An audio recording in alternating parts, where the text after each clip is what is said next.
మల్లివారి తోట ఇక్కడ మల్లివారి తోట మళ్ళీ రవణకపేటలో కొత్తది నిన్న శంకుస్థాపన చేశారు. సాయంత్రం నిన్న అన్ని గీరి సీసాలతోటి రాత్రి బాగా శంకుస్థాపన అయింది. అక్కడ ఇంకొక స్పాట్ పెట్టి ఇంకో ర్యాంప్ పెట్టారు. మరి ఈ ఇసుకని తీసుకెళ్లి ఒరిజినల్ ఇసుకలో కలిపేసి ఒరిజినల్ ఇసుక రేటుకి దీన్ని బిల్డింగ్ని పెడతారు. అందుకనే కాకినాడలో 2-3 అపార్ట్మెంట్లు కూడా పడిపోయాయి. ఈ విధమైన ఈ మాఫియాని అరికట్టవలసిన బాధ్యత పోలీస్ యంత్రాంగం ఉంది. చట్టం ఉంది, రాత్రులు తవ్వకూడదని ఒక చట్టం ఉంది. రెవెన్యూ యంత్రాంగాన్ని ఇద్దరిది కూడా నిన్న రెవెన్యూ యంత్రాంగం స్పందించారు. ఎవరు అక్కర్లేదు, పోలీస్ స్టేషన్ నుంచే మేము వచ్చేస్తున్నాను రా బాబు సర్దుకోండి అంటే సర్దుకోండి. నిన్న 20 లారీలు ఉన్నాయి. ఒక స్టేషన్కి ఇలా కౌరు చెప్పారు రెవెన్యూ వాళ్ళు. సెకండ్లో లారీలు ఇక్కడి నుంచి పోయినాయి, జేసీపీ మిగిలింది ఇక్కడ. అంటే ఈ విధంగా వ్యవస్థ ఉంది. ఎందుకు చేయలేకపోతున్నారు? అసమర్థులు ఉంటే ఇక్కడ నుంచి ట్రాన్స్ఫర్ చేసి కొత్త వాళ్ళు వేయండి. చెప్పినా కూడా దొంగతనం జరుగుతుందని చెప్పినా కూడా వినకపోతే ఎలాగా?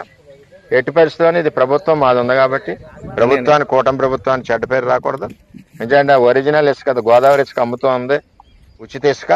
ఇప్పుడు ఆ ఇసుకలు వీళ్ళు మిక్స్ చేసి ప్రభుత్వానికి చెడ్డ పేరు వచ్చే విధంగా పనిచేస్తున్నారు. వైసీపీ నుంచి వచ్చి ఏ ముసుగేసుకున్నా ఆడు వైసీపీ పార్టీకి అడ్వాంటేజ్ జరిగే పనులు చేస్తాడు. ఆ పార్టీకి మంచి పేరు వచ్చే పని ఇది.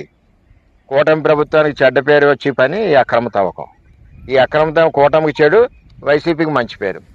ఆ విధంగా వాళ్ళ యొక్క వ్యాపారాలు చేసుకోవడం గురించి ముసుగు తగిలించుకున్నారు. అలాగే కొడవల్లో కూడా మొదలైంది. వైసీపీ టైంలో, గవర్నమెంట్ టైంలో తెలుగుదేశం, జనసేన, బీజేపీ 3 నెలల ధర్నాలు చేశారు. టెంట్లు వేసుకుని చేసాం. ఇప్పుడు వాళ్ళు మళ్ళీ స్టార్ట్ చేస్తున్నారు. ఎలా స్టార్ట్ చేసేస్తున్నారో మాకు అర్థం అవట్లేదు. ఎవరిని ఎక్కడ కలిసి స్టార్ట్ చేసేస్తున్నారో అర్థం అవట్లేదు. వాళ్ళకి ధైర్యం ఏంటో అర్థం అవట్లేదు. సేమ్ పర్సన్ సార్, సినిమా మార్పు అంతే. ఎందుకంటే అప్పుడున్న జనమే ఇప్పుడు మళ్ళీ ముసుగేసుకుని మళ్ళీ ఈ కార్యక్రమాలన్నీ మొదలు పెడుతున్నారు. కాబట్టి ఎట్టి పరిస్థితుల్లో అరికట్టాలి. అరికట్టిన పరిస్థితుల్లో వాళ్ళ డిపార్ట్మెంట్కి నేను హెచ్చరిస్తా ఉన్నా. ఇందులో తెలుగుదేశం పార్టీ పేరు కానీ, మా పేరు కానీ చాలా మంది బయట మాట్లాడుతున్నారు. ఎక్కడ చెప్పినా సరే తీసుకెళ్లి బొక్కలేసి తోలు తీసేయండి. ఇటువంటి అక్రమ కార్యక్రమాల్లో తెలుగుదేశం పార్టీ ఎక్కడా ఉండదు. ఈ కూటమికి వచ్చి చెడ్డ పేరు వచ్చి పనుల్ని మీరు కంటిన్యూ చేస్తున్నారంటే పోలీస్ వ్యవస్థ ఒకసారి దృష్టి పెట్టుకోండి.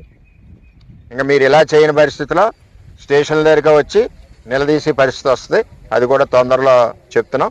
ఇది కూడా పైన అధికారుల దృష్టిలో పెడతాం. ప్రభుత్వం మాదే ఉంది కాబట్టి ఎట్టి పరిస్థితుల్లో